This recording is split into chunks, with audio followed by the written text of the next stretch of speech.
Welcome back to the Tiger Gamer here. This is Mike. Happy Friday, everybody. Hope everybody's doing well today. Happy Juneteenth to everyone. And today I want to talk to you about affording collecting in 2026. And I made a video similar to this not too long ago, but now that we're deeper into 2026, I have a little bit more data, information, stuff that's going on that I wanted to address in this. So this is a very serious, real-world type of video. My next video next week that I plan to make is how we live in a fantasy world. I will get into that. So that's a more fantasy-based video. This is reality-based, which sometimes can be fun. Sometimes it sucks. I'm gonna have some tips. I'm gonna have some tricks, and part of it's gonna be just basic finance stuff, you know, all that, and then we will get into discussing ways to collect affordably, how to afford collecting in 2026 coming up.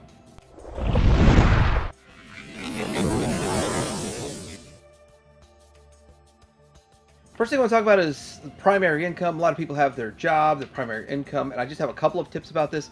Not a whole lot, but a couple. I want to say that if you have a good job or a decent job and it's paying bills, a lot of people talk about wanting to quit a job or switch a job. Don't change a job until you have another better job. In this current environment, it's really not smart to do the job hopping until you have another job lined up. With all the layoffs that are going on and all that stuff that's out there, we kind of see that. The other thing I want to say is that although most people should and probably do already know all of this stuff, you do want to be the most valuable person in your organization at your job and be able to do as many things, perform as many tasks as possible. And you know, a lot of the times I do see this mentality, especially if you've been in a job for a long time. It's kind of like they don't pay me enough to do that, they don't pay me enough to do this, they don't pay me enough to do that. Well, you don't get paid more until you show that you can do it. So that's kind of the mentality. Do want to say that do not give up your primary income. I've seen a lot of people lose their collections, selling off their collections because they either lost their job or quit their job, which is sad. It is very sad, and I'm not really happy or excited about that. I'm not happy at all about AI. AI is not bad. It's okay. It's just trying to increase AI by 1,000 times in a very short period is really using up a lot of the Earth's resources. That's one of the biggest problems with AI. And AI is not exactly why people are losing their jobs. It's blaming it. People that have lost their jobs due to the quote-unquote replaced by AI know for a fact they weren't replaced by AI. They were downsized. So I've heard a lot of people talk about what they do on the side, like side hustle to pay for their collecting, for their collection. And a lot of times I hear about Uber Eats, Uber driving. There's a lot of delivery services, kinds of things that they do. It's literally saying, someone's watching a live stream saying, hey, I have to get off the live stream because I've got to go do my Uber driving to pay for this, that, and another. And you know what? And I'm really kind of proud of people like that are going to take responsibility, say, hey, you know what? I want this stuff. It's outside of my normal budget, and I'm not going to go into debt to get it, so I'm going to work extra on the side in the evenings, and the weekends, or whatever. A lot of people do have jobs that work on the weekend already, but that is one way to do it. The other thing that a lot of people look at, I'm going to make YouTube videos, that's going to support my hobby. In all reality, it's at best, the best month I have supports 15 to 20% of my collecting hobby or addiction, however you want to look at it. I want to say this though, like I'm probably not the best person to say, hey, here's how you make it on YouTube, but you want to upload regularly if you choose to do it. You want to upload regularly, at least 3 times a week, and make it the same date, same exact time. And that's actually not for the algorithm. That's for the humans that watch it. Humans are creatures of habit, and we know that someone's going to be putting a video up on a certain day at a certain time, kind of make a little bit of effort to be there to watch it. And so that's how that works. People think it's all the algorithm will ignore you if you don't. It's not that. But if people keep coming back, the algorithm picks you up. That's how that works. Also, if you really want to go for the gold, make daily content every single day consistently at the same time, and that boosts the algorithm drastically because people just keep coming back, coming back, and you get more exposure and all that kind of stuff. Also, quality of videos and all that kind of stuff. But the reality of it is, if you expect to make money at YouTube, then expect to take at least 3 years to get monetized. Some people can do it in 6 months. Some people 3 years. Some people say it took 7 years to get monetized. And with that, I started out doing this for fun. I still do this for fun, but at the end of the day, I mean, there's still a small monetary value that comes with it, so that's kind of fun also. But I don't even make minimum wage making YouTube videos still after doing it for 9 years. Next, I want to get into talking about a concept of housing. You got to get your basics covered before you really look at collecting. And this is one of the things that really held me back in a way, because I wanted all my basics covered before I really started collecting heavy. And it's rent versus owning your house. And if you're going to be in an area less than 5 years, renting probably makes a lot more sense than buying. But if you're going to be somewhere for 20 years, buying a property is probably, well, definitely better off in the long term. So those kinds of things that are going on, and people say, well, maybe now's not a good time, not a great market. You can always make offers and stuff, but when interest rates are up, and we just had a Federal Reserve meeting, and there's going to be 2 more rate hikes this year, the rates aren't going down anytime soon. A lot of people are waiting for that. Allegedly, we're going to see 2 increases by the end of the year. And with that, this wouldn't be a horrible time to buy, but you use that leverage for higher rates to get a lower price on the house. So in a few years, if rates do go down, then you can refinance it, but you got the house cheaper and you're refinancing. Also, I say don't get any longer than a 15-year mortgage. So whatever you qualify for 15 should be your max on what you spend on a house. And the reason I say 15 is so that you don't spin your wheels and waste too much on interest. You get more paid towards principal. And although the situation wasn't like this when I bought my first house, but I will say this, that nowadays it seems like your house payment on a house is cheaper than rent. And that's just the way it appears in 2026. Again, I've given a lot of this advice before, but there's some different stuff in this video, trust me. But driving older cars, I have, the newest car I ever bought was kind of a fleet vehicle that I bought 1 year old, and I paid like $13,000 for it. I drove it for a year, and then I ended up finding a cheap car from a family member. It was sad, my grandpa died. And I started driving his car because my grandma didn't want it to just sit in the driveway. And I was like, why don't I just drive this car and sell mine back? I did. I got $10,000 back out of it. That's how fast it depreciated. 1 year, it depreciated by $4,000 or $3,500. Then again, of course, I sold it back to the dealer. They needed to make a profit. So maybe I just depreciated $2,000. Cars are depreciating assets. You could leverage that for yourself. But then again, you do have to make sure that it's in good operating condition, or you know how to work on them. Most of the cars have minor issues you can fix yourself. If it has major issues, you probably want to pass. But again, driving older cars, there's a phrase, they say that a car payment is the mantra of the middle class, and it really does hold you back. It keeps you broke if you keep buying new cars every 3 years. Even though my grandfather on his deathbed said, Mike, buy a new car every 3 years, I still disagree with that. I agree with his philosophy for 90% of his life. Next up, we'll talk about credit cards real quick. Now, credit cards, I used to be scared of them, terrified of them. Really, in all reality, the only reason I even have a credit card is because of my wife, because she used credit cards. I did everything with cash, but as I knew her before the digital era really took off, the digital era required some sort of physical, some digital payments instead of just physical cash.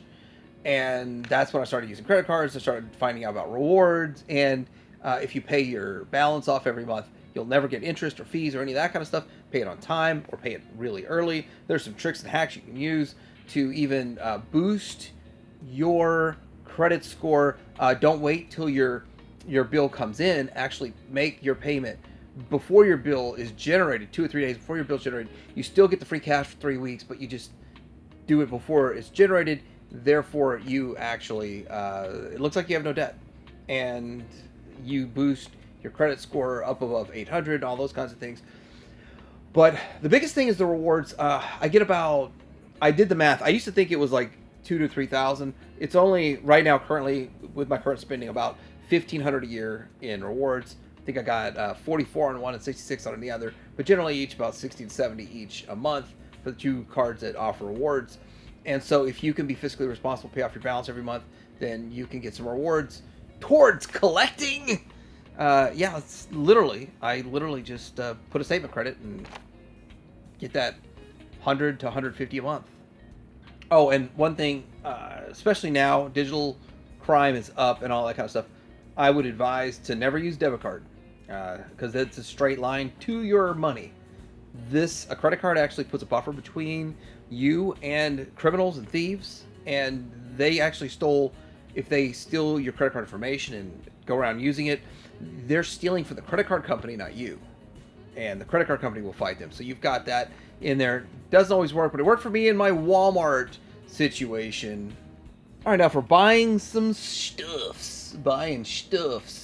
Where do you get your stuff? And the Facebook's groups, that's one good way. Marketplace, people swear by Marketplace is not that good. I used to actually use Craigslist, and it's hit and miss. Facebook's like Craigslist, hit and miss. The one problem with Facebook is that somebody pops up with something that you want. 70% of people are not responsive. Like, it's like you feel like you're messaging a dead corpse because it takes forever for them to get back. It's just the way it is. I personally don't check Facebook every 5 minutes. Sometimes I go days without even looking at Facebook. And so with that, it's not the best place, but it is a place. So the groups, and check it out. And some sellers sell exclusively on Facebook, which I don't understand why, but I don't get it. But other sellers will it'll be one of their many places that they sell. And so, I had a list on Facebook, but I also had a list on Mercari and eBay and other places too. And it's sold at one of the other places. So you got to jump on a Facebook. If something shows up that you want, jump on it right away. And there's still no guarantee. As with, like, if it pops up on eBay or Mercari and you buy it right away, you're fairly certain you're going to get it. I mean, 99% sure. And Facebook's cheaper than eBay usually. Next, I am going to plug ShowZ store, but not like you think. I found out about ShowZ years ago, and I felt like an idiot because I had just added up like all the stuff I bought that year, and ShowZ had it all for like $30 to $90 cheaper than what I was paying, and so I instantly started buying on ShowZ. That was just the way it was. I was like, hey, I'm going to cancel my pre-orders at other places to start pre-ordering here and be part of the premium plan there, which is $10, and then you get all kinds of other additional stuff. You get more rewards and all that kind of stuff. So with that, I mean, saving money by buying at places that save you money. Sometimes BBTS is a little cheaper, and people give me a tip, and I'm like, okay, I might get a BBTS, but that's like 1 in 100 for the things I buy. And with that, sometimes other places sell out faster. They do require some bigger deposits down so that when it comes in, you have a smaller outlay. So there's positives to it. The only real negative to shopping on ShowZ is they get their Fans Toys Next Transbots a little bit later than the U.S. retailers. It's generally about 2-3 weeks later, so it's a longer wait. I've become a lot more patient, and over the years, I would rather save a few $1,000s in a year than get it first. And that's my belief, and I've always felt that way. And rolling into this, we don't actually need to buy every figure. I would say that I am not the best example of this, but I actually am. I mean, I am passing on the Magic Squares Computron. Yeah, Computron. I'm passing on it. It's really hard too because I think they look great, but I'm passing. I'm passing on the New Age Minosaur. I mean, those are legends, so they're really kind of my second, third tier of collecting. But still, I want them. But I'm passing on them. I mean, there's only so much money to go around, and then I'm putting that money towards things I really like. In the Masterpiece, I'm getting both versions of this Cone Chrome, and I'm okay with that. You know, affording collecting, you have to make these hard decisions. You can't buy everything. And some people, well, yeah, I can. And if you're highly focused and all you do is collect Masteries, Transformers, you can get everything that comes out, I guess, and duplicates and all that. But with that, that's my number one. So that's actually where I spend the most of my money, and spend most of my time focusing on this. But again, you can't buy everything. So how do you afford collecting? Even myself, I scale back. I don't buy it all. I will get into this though. The price of the Zero One Studio broadside is $145. Now I did not pre-order the Fans Toys. The Fans Toys one is not one I pre-ordered. I did pre-order this, so I'll probably be getting this. I'm fairly certain. I think 145 is a really good price. And so with that, it says it's only like 14 or 15 inches tall. So I'm curious though, like, will Fans Toys be 14 or 15 inches tall? Or will it be like a giant one? So I don't even know. I don't know.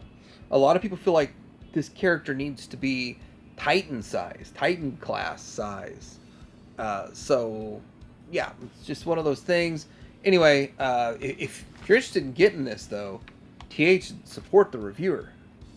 Next, I want to talk about selling your old toys.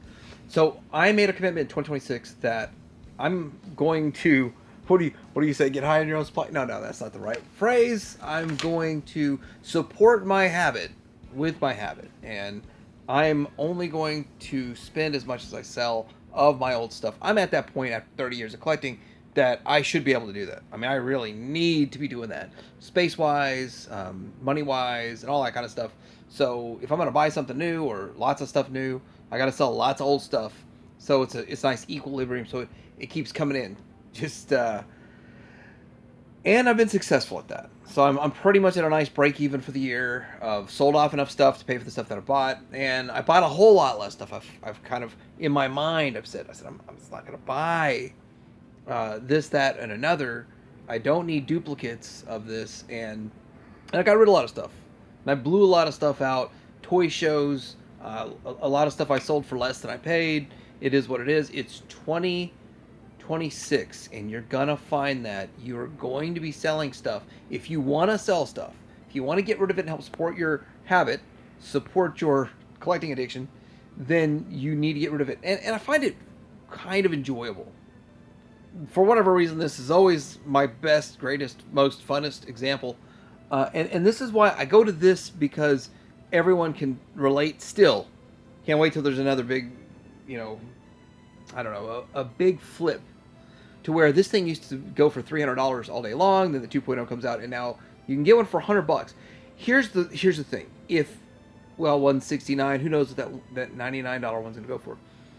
If you're trying to sell anything, it's not just Sovereign, anything you're trying to sell, you need to look and see what's the market value. And there's two different ways to look at market value. What is available on the market right now at like 170? You got to price it below that if you want it to sell. You got to look at completeds and say, if none of them sold for more than 100, you need to price it at 100. But yeah, there's past sales of over 100, 125, 130, 150. So to move one of these quick, probably 130, and you'll probably move pretty quick. There is still demand for this. It's not a bad figure. It's a decent figure. So there's still demand for it out there. But that just applies to everything that's out there, anything on the market. Anything you want to sell a car part, if you want to sell an old toaster, or if you want to sell a Game Boy or a Nintendo or something like that, then you just follow the same formula. But the reality is, a lot of stuff you are going to sell for less than you paid. If you paid $300 for this and it's only going to go for $130, then either you keep it till you die or you let it go for the $130. And then we get back to the whole Facebook groups thing. So I still think eBay is the most efficient platform. Mercari is also an efficient platform. And there's others out there. There's Etsy, and there's a whole lot of ways to do it. But that's not what this video is about. I'm just touching on the selling piece. Facebook is better for the buyer, in my opinion. Better for the buyer than the seller, because most people on Facebook are looking that they're going to get it for like half of what eBay says. I very seldom see anybody on Facebook pay eBay prices. They pay less than eBay prices, a minimum of 20% less, because everyone understands that on Facebook you're not paying the 15% or anywhere between 13 and 15% fees that eBay charges, so you easily get it cheaper. Also, when you buy on Facebook, you don't pay sales tax. It's just a thing to depending on if you're buying from a business. If you buy from individual, you don't pay sales tax. And with that, I mean, Facebook is harder to get your full value out of your item. I mean, even if your full value is a third of what you paid, you're gonna ask a third. They're gonna chew you down to 20% of what you paid. It just is what it, or they're just not gonna buy it. And I see posts all the time on Facebook that's eBay prices. Not one person replies. Lastly, I want to say prioritize your collecting. So I have already done that. I made priority changes last year, and I stuck to them mostly this year, to where Masterpiece is still my number one when it comes to collecting Transformers. I'm not collecting any new. Okay, only two new vintage toy lines, and I am selling off old vintage toy lines. Kind of done with the Hasbro stuff, unless there's like the Kranix. There's still stuff Hasbro makes that I pick up. Trust me on that. But I'm definitely far from a completist on it. I'm scaling back on Legends myself personally, but I'm still in the game on Legends. Trust me on that one too. They have their place. And instead of G1 completing my G1 stuff, I'm going for the Takara Missing Link. I think that's a better option for me personally in my situation. That's my priority. But your priorities, they might be different, and you've got to prioritize. So that's my last bit of advice. Let me know if any of these tips and tricks help you out. Let me know if it's just helpful to hear someone talk about all this stuff, even though we all know it. A reminder is nice. And in all reality, I personally needed a personal reminder of this to stay on course. Like and subscribe. Happy Friday. Happy great weekend. Teddy Hanger out.